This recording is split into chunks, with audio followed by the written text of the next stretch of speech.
Prince Alexander stood frozen in the marble hallway of Ravenshollow Palace, his face pale as winter snow. The echo of his youngest son's words still rang through the grand corridors like a death knell. "I'm not your son!" Prince Leopold had screamed, his 12-year-old voice cracking with emotion and fury. The boy had stormed past the towering portraits of their ancestors, past the golden chandeliers that had witnessed centuries of royal secrets, and disappeared into the maze of palace rooms. The confrontation had begun so simply. Alexander had merely asked Leopold to attend the weekly family dinner in the blue dining room, a tradition that stretched back 5 generations in the House of Ravencrest. It was supposed to be a quiet evening, just the immediate royal family gathered around the antique mahogany table that could seat 20 but would hold only 5 tonight.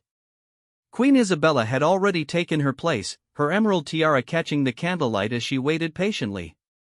Prince Marcus, the eldest at 16, sat reviewing his speech for tomorrow's charity gala. Princess Sophia, 14 and always the peacemaker, had been arranging the white roses in the center vase. But Leopold had refused to come downstairs. When Alexander climbed the sweeping staircase to fetch him personally, he found his youngest son sitting on his bed, staring out the window at the palace gardens where they used to play cricket together. The boy's room was a contradiction of royal luxury and childhood simplicity. Silk curtains hung beside drawings of dragons, and priceless antique furniture shared space with toy soldiers and adventure books. "Leopold, your mother is waiting," Alexander had said gently, adjusting his navy dinner jacket. "You know how important these family meals are to her." The boy had turned around slowly, and Alexander was shocked to see tears streaming down Leopold's face. But they weren't tears of sadness. They burned with anger and betrayal. "Family meals?" Leopold had spat. "What family? You mean the family where everyone pretends everything is perfect while you lie to us every single day?" Alexander's heart had begun to race. "What are you talking about, son? Don't call me son!" Leopold had exploded, jumping to his feet. "I know the truth. I know what you've been hiding. I know about the letters, about the meetings, about everything." The prince had felt the world tilt beneath his feet. For 12 years, he and Isabella had kept their secret buried deeper than the palace's ancient foundations. They had convinced themselves that their children would never need to know, that some truths were better left in the shadows. But, as Leopold's accusations poured forth like a dam bursting, Alexander realized their carefully constructed world was crumbling. "I found them," Leopold had continued, his voice shaking. "The letters in your study. The ones you thought were hidden behind the false bottom of your desk drawer. I know about my real father. I know why I look nothing like Marcus and Sophia. I know why you sometimes look at me like I'm a stranger in your own house." Alexander had reached out instinctively, wanting to comfort the boy who had called him father for 12 years, but Leopold had backed away as if burned. "Leopold, please, let me explain." "Explain what?" "How you married mother when she was already pregnant with another man's child. How you've let me believe I was a prince when I'm really just some bastard you took pity on. How every birthday, every Christmas, every time you said you loved me, it was all a lie." The words had cut through Alexander like a blade. "It was never a lie," he had whispered. "Leopold, you are my son in every way that matters. I chose to be your father the day I married your mother. I chose to give you my name, my love, my protection, your pity." Leopold had screamed. That's all it ever was. Pity for the pregnant princess who needed saving. "Well, I don't want your pity anymore. I don't want your name, and I don't want to pretend to be something I'm not." And then, the boy had run, pushing past his father with surprising strength, his footsteps echoing through the palace like gunshots. Alexander had followed, calling his name, but Leopold was young and fast and desperate. By the time Alexander reached the main hallway, his son, the boy he had raised and loved unconditionally, was already disappearing around the corner toward the servants' quarters. Now Alexander stood alone in the hallway, surrounded by the portraits of kings and queens who seemed to judge him from their gilded frames. His legs felt weak, and he leaned against the cool marble wall for support. In the distance, he could hear the concerned voices of the palace staff who had witnessed the scene. Mrs. Whitmore, the head housekeeper who had served the family for 30 years, was directing the footmen to search the grounds quietly, without alerting the media who camped permanently outside the palace gates. The secret that Alexander and Isabella had guarded so fiercely was now scattered like autumn leaves in a storm. Leopold knew the truth about his parentage, and, with it, the carefully orchestrated life they had built for their family was falling apart. Alexander closed his eyes and remembered the day he had first held Leopold as an infant, the way the tiny fingers had wrapped around his thumb, the overwhelming surge of protective love that had consumed him. Biology had never mattered then. It didn't matter now. But try telling that to a 12-year-old boy whose entire identity had just been shattered. From the blue dining room came the soft sound of Isabella's voice asking Marcus and Sophia where their father and brother were. Alexander straightened his shoulders and prepared to face his family. He would have to tell them that their youngest member had discovered the truth they had all unconsciously conspired to hide. He would have to explain why Leopold felt so betrayed that he would rather flee into the night than sit at their dinner table. As Alexander walked toward the dining room, his footsteps seemed to echo with the weight of 12 years of decisions, both right and wrong. The boy who had rejected his name and his place in the family was somewhere in the vast palace, alone and angry and heartbroken. And Alexander had no idea how to bring him home or how to convince him that love didn't require shared blood to be real and true and lasting. The House of Ravencrest had weathered wars and scandals and political upheavals, but tonight it faced its greatest challenge yet, a child's broken heart and the devastating power of long-buried truth. Queen Isabella sat in the blue dining room, her hands trembling as she gripped her crystal water glass. The emerald tiara that had adorned her grandmother's head during the coronation of 1952 now felt impossibly heavy on her brow. Across the table, Prince Marcus and Princess Sophia exchanged worried glances, their dinner plates untouched as they waited for their father to return with their missing brother. When Alexander finally appeared in the doorway, his face was ashen and his usual composed demeanor had cracked like old porcelain. Isabella knew immediately that their worst nightmare had come to pass. After 12 years of careful silence, their secret was no longer safe. "Where's Leopold?" Sophia asked, her voice small and afraid. At 14, she possessed an intuitive understanding of family dynamics that often surprised the adults around her. She had always sensed there was something different about Leopold, though she could never put her finger on what it was. Alexander took his seat at the head of the table but made no move toward his dinner. "Your brother has discovered something that has upset him greatly," he said carefully. "He needs some time to process what he's learned." Marcus, ever the responsible heir, straightened in his chair. "Father, what could possibly upset Leopold so much that he would miss dinner? You know how much he loves cooked shepherd's pie." Isabella felt tears threatening to spill down her cheeks. She had dreaded this moment since the day Leopold was born, had nightmares about the conversation they would eventually have to have. But she had always imagined they would be the ones to tell him, gently and with love, when he was old enough to understand the complexities of adult decisions and royal duties. "Alexander," she whispered, "how much does he know?" "Everything, I believe," her husband replied, his voice hollow. "He found the letters." The letters. Isabella's heart stopped beating for a moment. Those damning pieces of correspondence that should have been destroyed years ago but that Alexander had insisted on keeping, locked away in his private study. Letters from Leopold's biological father, a man whose name could not be spoken aloud in the palace, whose very existence threatened the stability of the monarchy. Sophia gasped. "What letters? What are you talking about?" Isabella looked at her daughter's innocent face and felt a pain sharper than any physical wound. Sophia and Marcus deserved to know the truth, but not like this. Not in crisis and confusion, with their little brother somewhere in the palace feeling abandoned and betrayed. "My darling," Isabella began, reaching across the table to take Sophia's hand.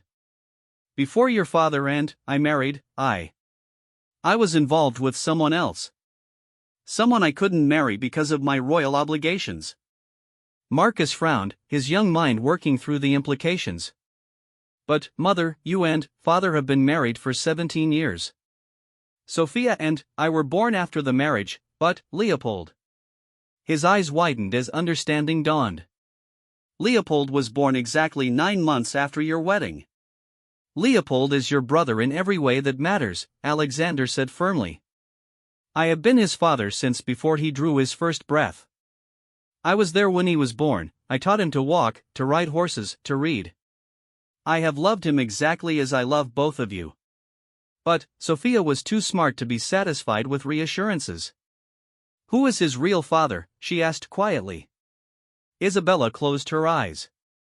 Even now, after all these years, saying his name aloud felt like betraying every promise she had made on her wedding day.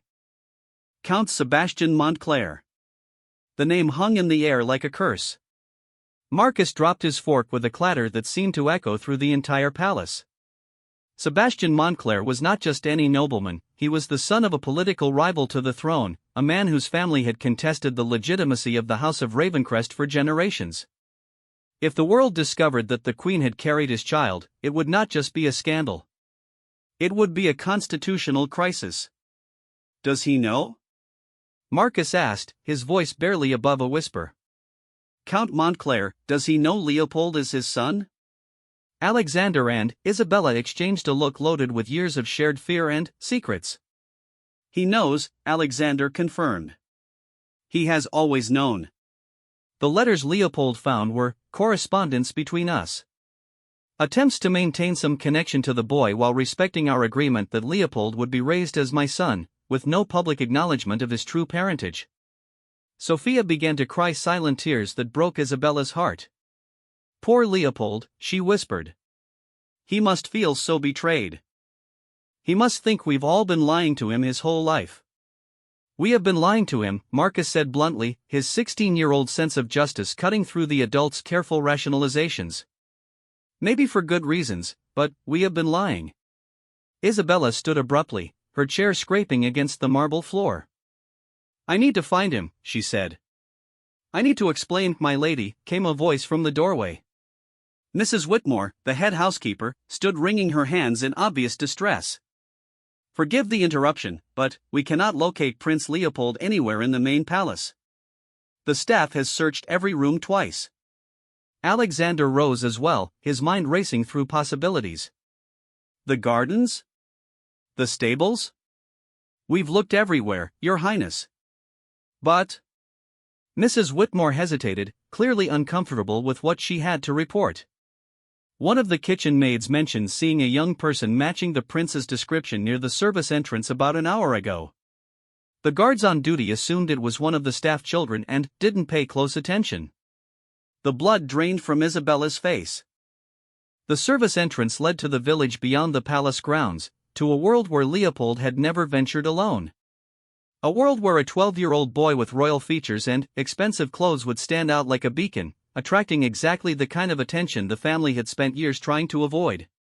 Alert the royal guard immediately, Alexander commanded. But, discreetly. No one outside this palace can know that Leopold is missing. If word reaches the press. He didn't need to finish the sentence. Everyone in the room understood the implications. Marcus stood as well, his young face set with determination. I want to help look for him. Absolutely not, Alexander said firmly. It's too dangerous. If Leopold has truly left the palace grounds, then he needs his family more than ever, Marcus interrupted, showing a maturity that made his parents proud even in this moment of crisis. Father, Leopold looks up to me. If anyone can convince him to come home, it might be me. Isabella felt torn between her desire to protect Marcus and her desperate need to find Leopold. The boy had never been alone in the outside world, had never navigated the complexities of life beyond the palace walls. He had no money, no identification that wouldn't immediately reveal his royal status, and no experience with people who might wish to harm or exploit him. The Count, Sophia said suddenly, her voice cutting through the adults' planning. If Leopold knows about Count Montclair, might he try to find him? The suggestion hit Isabella like a physical blow. Sebastian Montclair lived only 20 miles away in his family's ancestral estate. If Leopold had somehow managed to leave the palace grounds, if he was angry enough and determined enough, he might indeed try to reach the man he now knew to be his biological father. Alexander was already moving toward the door. Mrs. Whitmore, have my car prepared immediately. And, contact Captain Morrison, tell him we need a discreet security detail. Alexander, wait, Isabella called after him. If Leopold has gone to Sebastian, what will we do? Her husband paused in the doorway, his hand gripping the frame so tightly his knuckles were white. We'll bring him home, he said with a conviction that didn't quite hide his fear. Whatever it takes, we'll bring our son home. As the family scattered to begin the search, Isabella remained alone in the blue dining room, surrounded by the remnants of what was supposed to be a simple family meal. The candles flickered in their silver holders, casting dancing shadows on the walls where portraits of Leopold's royal ancestors watched silently. But, tonight, she wondered if those ancestors would reject him too, if the boy she loved as fiercely as her other children would find himself truly orphaned by the revelation of his true parentage. Outside, storm clouds were gathering over Ravenshollow Palace, and Isabella couldn't shake the feeling that this was only the beginning of the tempest that would tear their family apart. Leopold pressed himself against the cold stone wall of Montclair Manor, his heart pounding so hard he was certain the entire household could hear it. The imposing Gothic structure loomed above him in the moonlight, its towers and gargoyles creating menacing shadows across the overgrown gardens. He had walked for 3 hours through country roads and dense woodland to reach this place, his feet blistered and his royal clothes torn by thorns and branches. The journey had given him time to think, to let his anger transform into something more complex and painful. He wasn't just furious anymore, he was lost. Everything he had believed about himself, about his place in the world, had been stripped away in the span of a single conversation. If Prince Alexander wasn't his real father, then, who was Leopold? What was his purpose? What was his future? Through a ground-floor window, he could see movement inside the manor. A tall figure paced back and forth in what appeared to be a library, occasionally pausing to pull a book from the shelves or add wood to the fireplace. Leopold had seen pictures of Count Sebastian Montclair in the society pages of newspapers, but seeing the man in person was different. Even from a distance, Leopold could recognize features similar to his own, the same dark hair, the same sharp cheekbones, the same restless energy that had always made him different from his royal siblings. As he watched, Leopold felt a strange mixture of excitement and terror. This man was his biological father, the person whose blood actually ran through his veins. But he was also a stranger, someone Leopold had never met, never spoken to, never even heard mentioned in casual conversation at the palace. How did one introduce oneself to a parent who had remained hidden for 12 years? Gathering his courage, Leopold stepped away from the wall and walked toward the front entrance. The heavy oak door was adorned with the Montclair coat of arms, a silver wolf on a black field, symbolizing both nobility and wildness. He raised the brass knocker and let it fall 3 times, each sound echoing through the night like a gunshot. Footsteps approached from within, and Leopold's stomach churned with anxiety. What if Count Montclair didn't want to see him?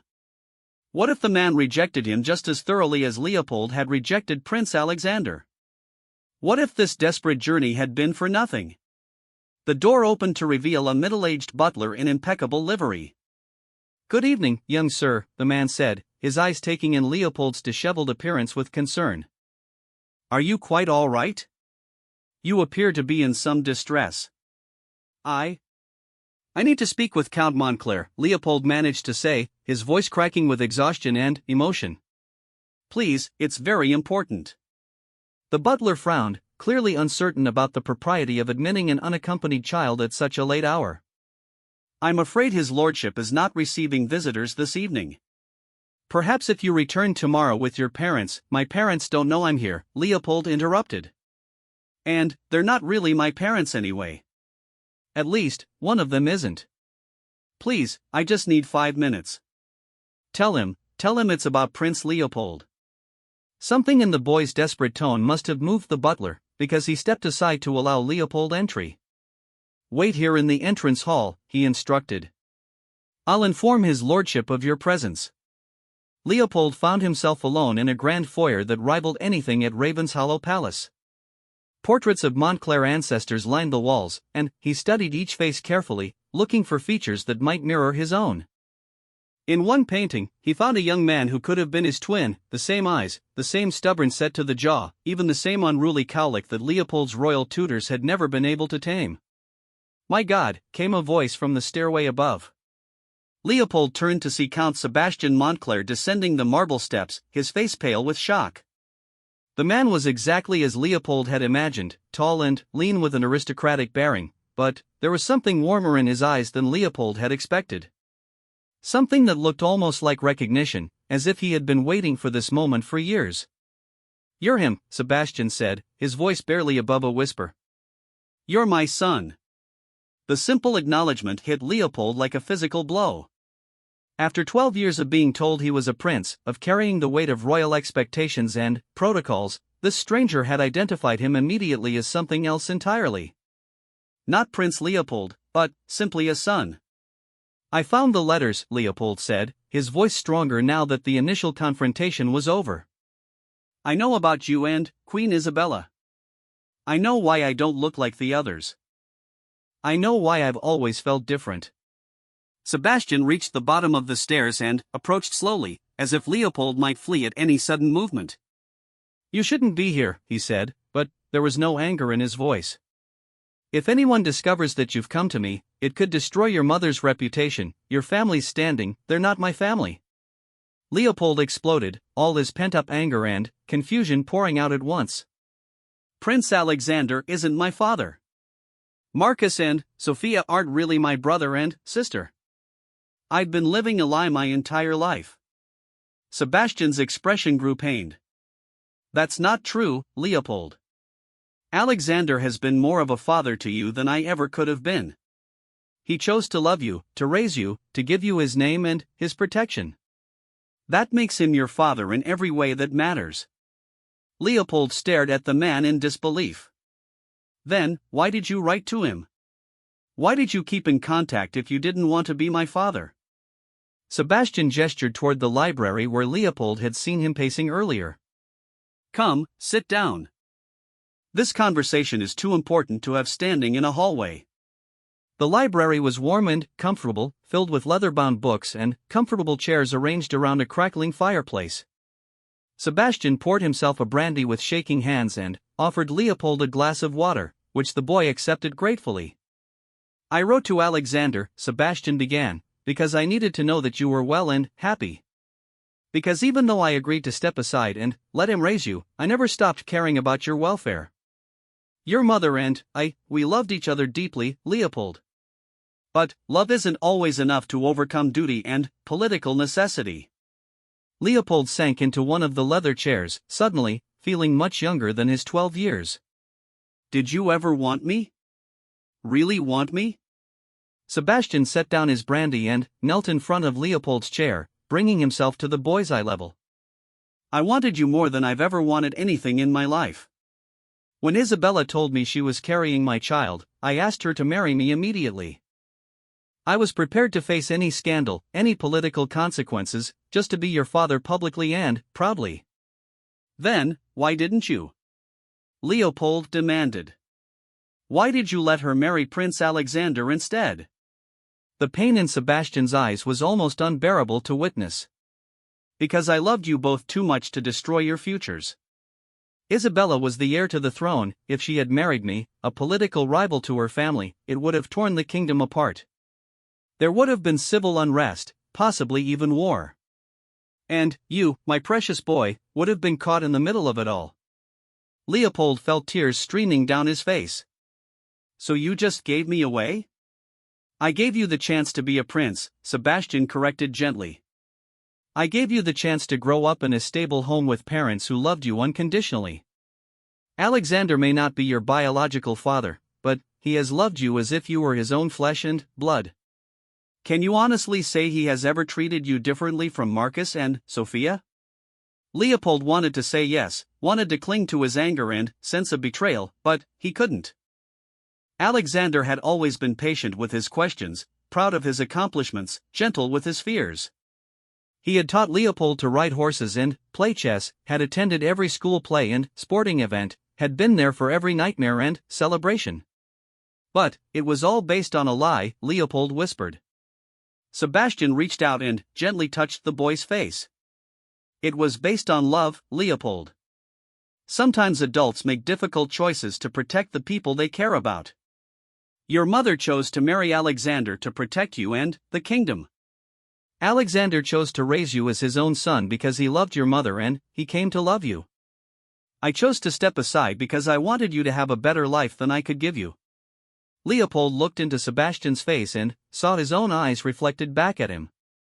But he also remembered Alexander's eyes, the way they lit up whenever Leopold entered a room, the way they filled with pride when Leopold mastered a new skill or showed kindness to others. They're looking for me, Leopold said suddenly, the reality of his situation hitting him. The royal guard, probably half the kingdom by now. They must be terrified. Sebastian nodded grimly. Yes, I imagine they are. The question is, what do you want to do now? You found me, you know the truth. What happens next is your choice. Leopold stared into the fire, watching the flames dance and flicker like his own confused emotions. He had run away seeking answers, but now he realized he had more questions than ever. Who was he really? Where did he belong? And, most importantly, could he find a way to forgive the people who had loved him enough to lie to him for 12 years? Prince Alexander's hands gripped the steering wheel so tightly his knuckles had gone white as he raced through the winding country roads toward Montclair Manor. In the passenger seat, Queen Isabella clutched her phone, fielding calls from palace security and trying to coordinate the search without alerting the media to Leopold's disappearance. Behind them, a discreet convoy of royal protection officers followed at a distance, ready to intervene if the situation escalated beyond a family crisis. We should have told him years ago, Isabella whispered, her voice barely audible over the engine's roar. We should have found a way to make him understand before it came to this. Alexander's jaw tightened. We made the best decisions we could with the information we had at the time. Second-guessing ourselves now won't bring Leopold home safely. But, privately, Alexander battled his own demons. Had they been protecting Leopold all these years, or had they been protecting themselves? Had their silence been born of love or cowardice? As they approached the imposing silhouette of Montclair Manor in the distance, Alexander forced himself to confront the possibility that they might have lost their son forever, not to death or kidnapping, but to the truth they had tried so desperately to hide.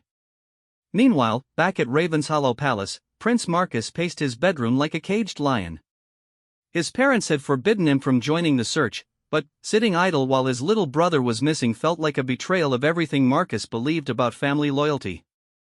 At 16, Marcus was already showing the leadership qualities expected of a future king, but tonight he felt powerless and helpless. A soft knock on his door interrupted his brooding. "Come in," he called, expecting to see Mrs. Whitmore with an update on the search. Instead, Princess Sophia entered, her face streaked with tears but her expression determined. "Marcus, we need to talk." "Sophia, go back to bed. There's nothing we can do tonight except wait." "That's not true," Sophia said, closing the door behind her. "There's something we can do. Something we should have done years ago."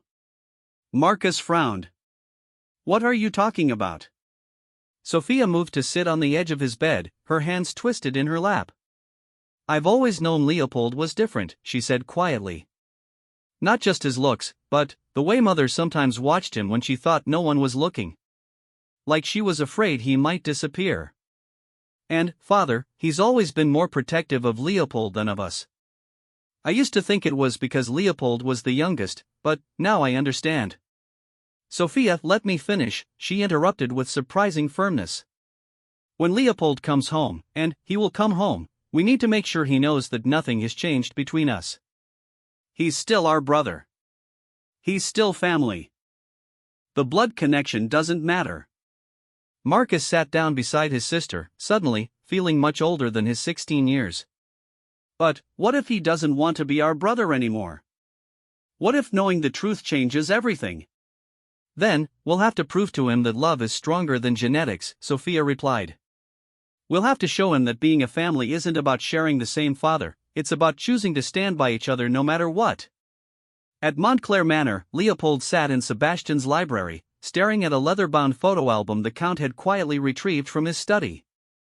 The pages were filled with pictures of Leopold at various ages, some obviously taken at public royal events, but others that must have been captured by telephoto lenses during private family moments. Leopold's first steps in the palace garden. His 7th birthday party. His debut at a royal charity polo match. A secret chronicle of a father watching his son grow up from a distance. You kept all these? Leopold asked, his voice thick with emotion. Sebastian nodded, his own eyes glistening. Every photograph I could obtain. Every newspaper article that mentioned you. I have a scrapbook of your school achievements, your art projects, even your performance in last year's Christmas nativity play. You may not have known I existed, but I've been part of your life in the only way I could be. Leopold turned the page and found something that took his breath away, a letter in his own childish handwriting, dated 3 years earlier. It was a thank you note he had written to an anonymous donor who had funded the renovation of the local children's hospital. Leopold remembered writing dozens of such letters, but he had never known who received them. The children's hospital, Leopold said slowly. The new cancer wing, the playground equipment, that was you? Among other things, Sebastian admitted. I couldn't be your father in public, but I could try to make your world a little better, a little kinder. Every charity you've ever supported, every cause that's been important to you, I've contributed to them all. Leopold felt a strange sensation in his chest, as if his heart were being pulled in 2 different directions simultaneously. The man sitting across from him was clearly devoted to Leopold's well-being and happiness, but he had also chosen to remain a shadow, a ghost father who expressed his love through anonymous donations and secret photographs. Why are you showing me this? Leopold asked. Sebastian closed the album gently. Because I want you to understand that giving you up was the most difficult thing I've ever done, but it was also the most loving. Alexander didn't just agree to raise you, he embraced fatherhood completely. He didn't have to love you, Leopold, but he chose to. That choice, made every single day for 12 years, makes him your father in ways that biology never could. Before Leopold could respond, the sound of car engines filled the night air outside. Sebastian moved to the window and peered through the heavy curtains, his expression growing tense. They've found you, he said simply. Leopold's heart began to race. Part of him wanted to run again, to disappear deeper into the countryside where no one could find him. But another part of him, a part that had been growing stronger during his conversation with Sebastian, wanted to face the people who had raised him with love, even if that love had been complicated by necessary deceptions. What should I do? Leopold asked. Sebastian returned to his chair and looked directly into Leopold's eyes that mirrored his own but that had been shaped by different experiences, different love, different choices. You should go home to your family, he said firmly. You should let them explain their choices, and then, you should decide whether you can forgive them for loving you so much that they were willing to sacrifice their own peace of mind to protect yours.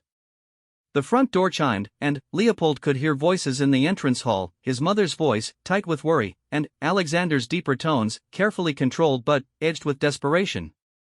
Mrs. Whitmore's voice joined them, and Leopold realized that multiple people were now in Sebastian's home, all of them focused on one goal, bringing him back to Ravenshollow Palace. Leopold? Isabella's voice called from the hallway. Leopold, darling, are you here? Leopold looked at Sebastian one more time. Will I see you again? Sebastian's smile was sad but genuine. I don't know, he admitted. That will depend on many things, your parents' feelings, political considerations, your own wishes as you grow older. But, Leopold, even if we never speak again, know that I am proud of the young man you're becoming. You have your mother's compassion and strength, and you've learned honor and duty from Alexander. You are the best of all of us. Leopold stood slowly, his legs shaky from exhaustion and emotional overload. As he walked toward the library door, he paused and turned back. Thank you, he said simply. For letting me come here. For showing me the pictures. For helping me understand. Sebastian nodded, tears flowing freely down his cheeks. Thank you for being brave enough to seek the truth, even when it was painful. That courage will serve you well in the years ahead. Leopold opened the library door and stepped into the hallway, where he found himself face to face with the 2 people who had shaped his entire world, Queen Isabella, his mother in every sense that mattered, and Prince Alexander, the man who had chosen to be his father before Leopold had even drawn his first breath. For a moment, nobody moved. The three of them stood frozen in a tableau of love, fear, guilt, and desperate hope. Then, Isabella dropped to her knees and opened her arms, and Leopold, despite everything, despite his anger and his hurt and his confusion, ran into her embrace like the child he still was at heart. 6 months later, Leopold stood on the balcony of his bedroom at Ravenshollow Palace, watching the sunrise paint the sky in shades of gold and pink. The events of that terrible night at Montclair Manor felt both like yesterday and like a lifetime ago. So much had changed, yet in many ways, everything remained exactly the same. The healing had been slow and sometimes painful. The first few weeks after his return had been filled with long conversations in the palace's smaller sitting rooms, where the family gathered without the formality of state dinners or royal protocols. Leopold had asked hard questions, and his parents had answered with an honesty that was sometimes difficult to hear but always grounded in love. Isabella had told him about her relationship with Sebastian, the passionate young love that had bloomed in secret, the impossible choices forced upon them by duty and political reality, the heartbreak of knowing that their love, however genuine, could never survive in the harsh light of royal scrutiny. She had wept as she described the night she told Sebastian she was pregnant, the anguish of watching him agree to step aside, the terrible loneliness of carrying a secret that could destroy everything she held dear. Alexander had been equally candid about his own journey from duty-bound husband to devoted father. He admitted that his initial agreement to marry the pregnant princess had been motivated by political necessity and personal honor, but he spoke with wonder about the moment Leopold was placed in his arms as a newborn, the instant transformation from obligation to overwhelming love. "I didn't know it was possible to love someone so completely so quickly," Alexander had said, his voice thick with emotion. "You weren't even an hour old, and I would have died to protect you. That feeling has never changed, not for a single day." The hardest conversation had been about Sebastian himself. Leopold had learned that his biological father had never stopped being a part of his life, albeit from the shadows. The anonymous benefactor who had funded Leopold's favorite charity projects, the mysterious donor who had ensured that every cause close to Leopold's heart received generous support, it had all been Sebastian, finding ways to love his son from a distance. But, perhaps the most important healing had come from Leopold's siblings.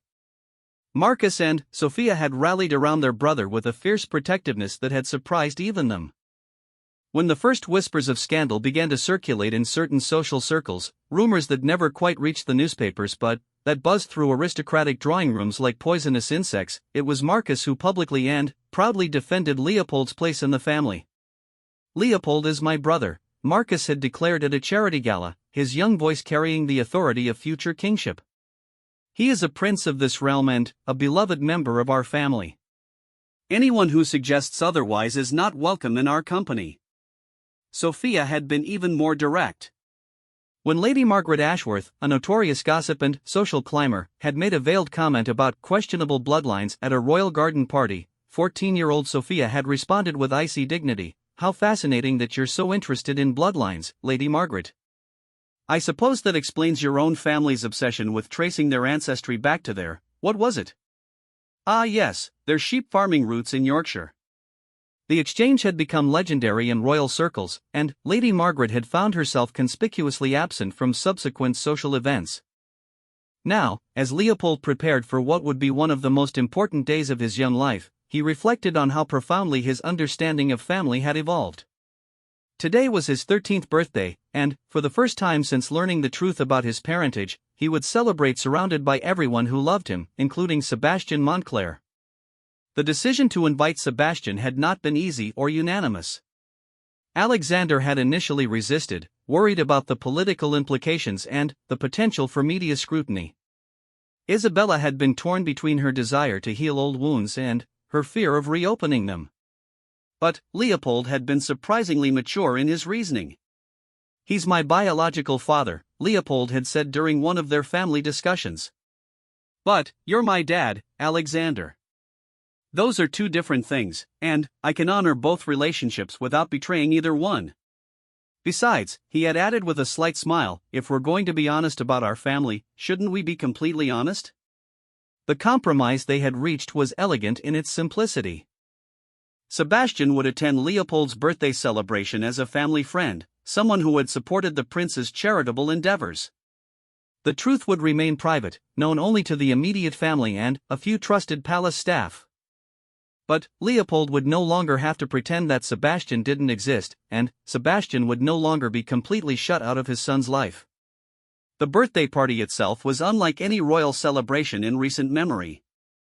Instead of the usual formal affair with hundreds of dignitaries and political figures, Leopold had requested a smaller gathering focused on the people who truly mattered to him. The guest list included his closest school friends, several young people from the charities he supported, and the palace staff who had helped raise him. As the afternoon celebration began in the palace's rose garden, Leopold found himself moving easily between different worlds. He laughed with his school friends over stories of their shared adventures, listened respectfully as elderly palace retainers shared memories of his childhood antics, and spoke earnestly with the young people from the children's hospital about their recovery journeys. But the moment that would stay with him forever came when he found himself standing between Alexander and Sebastian near the garden's fountain. The three of them watched as Marcus demonstrated his latest fencing techniques to an appreciative audience of younger guests, while Sophia organized an impromptu game of charades that had even the dignified palace butler doubled over with laughter. "You've done a remarkable job raising him," Sebastian said quietly to Alexander, his eyes never leaving Leopold's face. Alexander nodded, his own gaze soft with paternal pride. "He's made it easy," he replied. Leopold has always had the kind of heart that makes a parent proud. Leopold felt a strange sense of completeness in that moment. These two men, who had shaped his existence in such different ways, were finally able to acknowledge each other's contributions to his life without jealousy or resentment. Sebastian had given him life and genetic heritage, Alexander had given him love, security, and identity. Together, they had created the foundation for the man Leopold was becoming.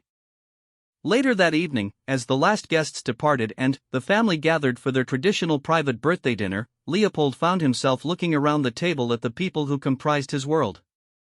Isabella, radiant in her relief that the family had survived its greatest crisis, Alexander, quietly proud of how they had all navigated the choppy waters of truth and reconciliation, Marcus, growing into his role as future king with wisdom beyond his years, and Sophia, whose fierce loyalty had reminded them all that love was indeed stronger than blood.